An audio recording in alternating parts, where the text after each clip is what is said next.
किया कि हरिदास ठाकुर ऐसे तो नहीं मर रहा है, अगर इसका चरित्र हनन हो जाए तो हो सकता है कि नगर में इनका दुष्प्रचार होगा, तो लोग इनकी बात मानना बंद कर देंगे। तब म्लेच्छ राजा ने एक नगर वैश्या को बुलाया और कहा कि हरिदास ठाकुर जिस कुटिया में बैठ के भजन करता है तुम वहां चली जाओ और कैसे भी करके उसको बहला फुसला करके और अपना बनाने का प्रयास करो, और कुछ नहीं, वो तुम्हारे ऊपर केवल हाथ रखे, आशीर्वाद देने को ही हाथ रखे, तुम बस चिल्ला करके हल्ला कर देना, तभी हम पूरे नगर को लेके पहुंच जाएंगे और हरिदास ठाकुर पर उसके चरित्र हनन का आरोप लगा देंगे। वैश्या बोली ठीक है, ये तो मेरे बाएं हाथ का खेल। पहुंच गई वैश्या। वैश्या जाकर के बैठ गई और बोली महाराज क्या कर रहे हैं? बोले मैं नाम कर रहा हूं। बोले इतने युवा हैं आप, इतना सुंदर आपका यौवन है, अभी युवावस्था में है, कहाँ नाम कर रहे हैं? मेरे पास बैठिए, मुझसे थोड़ी बात कीजिए। हरिदास ठाकुर बोले देवी आप मेरे कुटिया में आई हैं, आपकी इच्छा जरूर पूरी करूंगा, लेकिन मेरा नियम है मैं 3 लाख नाम किए बिना कुछ नहीं करता, पहले अपना नाम कर लूं उसके बाद आपसे मिलूंगा, आप थोड़ी देर प्रतीक्षा करो, बस मेरा नाम हो जाए फिर मिलता हूं। वैश्या बैठ गई सामने और श्री हरिदास ठाकुर नाम में लग गए। करते करते करते दोपहर हो गई, दोपहर से शाम हो गई, शाम से रात हो गई। सामने बैठी वैश्या को नींद आने लगी। हरिदास ठाकुर बोले आपको निद्रा आ रही है, चाहो तो थोड़ी देर विश्राम कर लो। वैश्या बोली आप अपना नाम कर लीजिए, मैं कल आ जाऊंगी आपके पास। बोले हाँ कल आ जाना। वैश्या सुबह फिर से आ गई, आकर के देखा तो हरिदास ठाकुर फिर से नाम में बैठे। बोले आपका कल का पूरा नहीं हो? बोले कल का तो पूरा हो गया, दूसरे दिन का शुरू हो गया। वैश्या फिर बैठ गई सामने, जपते जपते जपते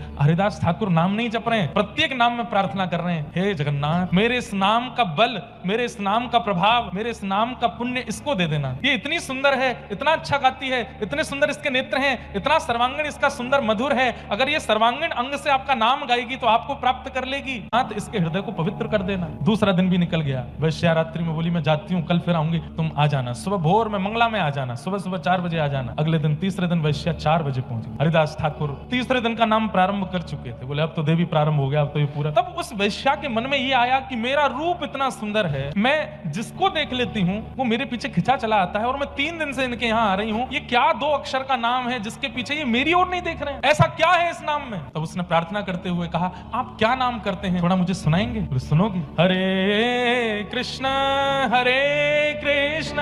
कृष्ण कृष्ण हरे हरे, हरे राम राम राम हरे हरे। जैसे ही नाम महामंत्र सुनाया, जैसे उस वैश्या ने ये नाम सुना, वो नाम सुनकर के आश्चर्यचकित होकर के हरिदास ठाकुर को देखने लगी, तुरंत उठ करके अपने घर चली गई। आज तक उसको अपना कृत्य पाप नहीं लगता था, उसको लगता था ये तो पैसा कमाने के लिए सब लोग करते हैं कुछ ना कुछ, मैं ये करती हूँ इसमें बुराई क्या है। लेकिन आज पहली बार उसको पाप बोध हुआ। कोड़ों से नहीं मरे तो उन सैनिकों को लगने लगा कि ये तो मर नहीं रहा है, और अगर ये नहीं मरा तो राजा हमको मार देगा। तो उनकी पीड़ा देख करके हरिदास ठाकुर बोलने लगे क्या बात है? बोले तू मरता नहीं है और तू नहीं मरेगा तो राजा हमको मार देगा। तो हरिदास ठाकुर बोले चिंता नहीं करो, मैं अभी मर जाता। और बोले अब आप राजा से जाकर के कह दो कि मैं प्राण त्याग, लेट करके अपने आप प्राण त्याग दी।